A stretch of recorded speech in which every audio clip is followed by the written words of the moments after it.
Alright guys, so today I'm going to showcase to you my second place Drytron deck profile. So make sure you like, comment, and subscribe down below if you want to see more content like this, and let's go ahead and jump right into it. To start off, we are running 3 Alpha Thubin, basically the end-all be-all of the deck. You want to see this in hand. It's what gets you to the Ben 10, gets you to all your plays and stuff like that. Second, we are running 3 of the Drytron Zeta. Basically, again, you want to get to your ritual spell and stuff like that. And then we have 3 Gamma. This one's really good as well. Special Summons another one from the graveyard so that you can go into your Moo Beta Fafnir plays and stuff. And then finally, for the Drytron, just regular effect monsters, we are running 2 Delta Altais. I decided not to run the beta because it was just kind of it just kind of took up space. And the deltas are good because you can reveal a ritual card, spell, or monster, and then draw a card.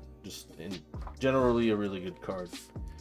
Next, we are going to look at the fairies that we run. So we run 2 Diviner of the Herald.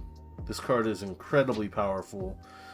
Basically gets you into your Baronne plays by becoming level 6, and then you go into level 4 monster and all that. We are also running 1 Artifact Scythe and 1 Artifact Lancia. We have multiple ways of going into a Scythe lock, which is really cool in this deck. And now this is awesome. Off of the ban list, we have Cyber Angel Ben 10. Very, very powerful. Searches all of your fairy monsters and all that. I'm so glad to see it off the list. And then we're running Drytron Medionis Draconids, Cyber Angel Natasha, and then our Megalith package. We're running 2 Ophiel, 1 Bethor, and 1 Full. Next up, for the spell cards, we're running 3 Drytron Nova. I've seen some people cut it down to 2. I don't think that I would ever do that. It's nice to see your Drytron monsters in your hand. If you don't, you basically bricked. So I don't see why you wouldn't want them on the field or in the hand, because this summons it directly out. Also, it can be used as like an Ash Blossom bait or something like that. Then we are running 3 of the Cyber Emergency. Also gets your stuff to your hand. Next up, 3 Forbidden Droplets. Really great card for going second.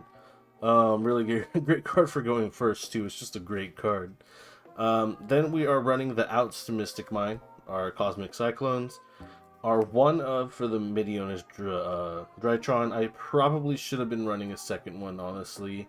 But I didn't see a time when I actually needed it super bad as a second. And then we are running the Drytron Fafnir, as well as our Terraforming and our Mystic Mine. Now, I couldn't find myself a that rotation before I got to my locals, so I had to run it how I ran it. But I was glad to have the Mystic Mine in there. It only came up once, but it came up in the match that I actually lost, which is a little bit unfortunate. And then lastly for the spells, this rounds it out at 40 cards. We have Instant Fusion and Called by the Grave. Next, we're going to be going on into the extra deck. In that, we are running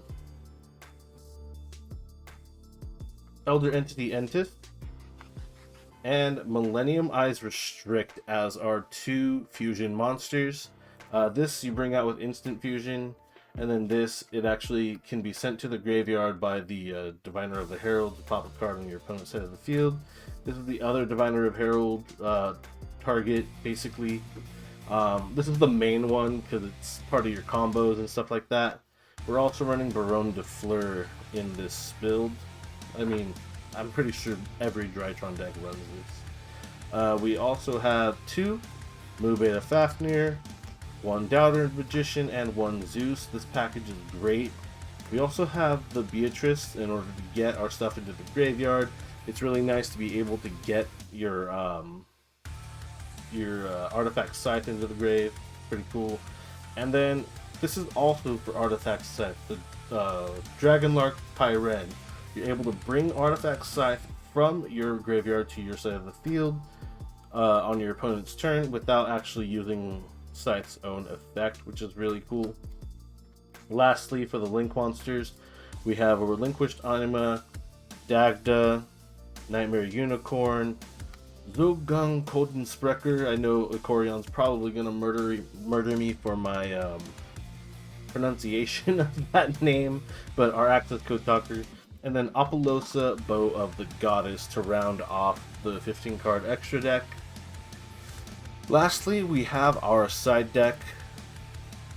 Didn't use them, sided them in but didn't see them, didn't use it, got to use it once, sided them in, didn't see them, didn't side it in, and then didn't side it in. So basically, just the main deck was the powerhouse of the whole tournament, and I went X1 and I lost against MathMech, which is a deck that I don't have basically any experience against until now. Even then, just for the way that I was running the deck, it was too powerful for what I was doing, and yeah, it's just, I'm gonna have to try to build the deck a little differently. I was running the Megalith package simply because I didn't have time to look for my Herald of the Orange Light. So I would have ran like 2 or 3 of the Orange Light if I could find them, but I unfortunately couldn't find them. In any case, I hope you guys enjoyed the deck profile. If you did, please be sure to like the video as always, subscribe to the channel for more awesome content like this, and I'll see you guys in the next video.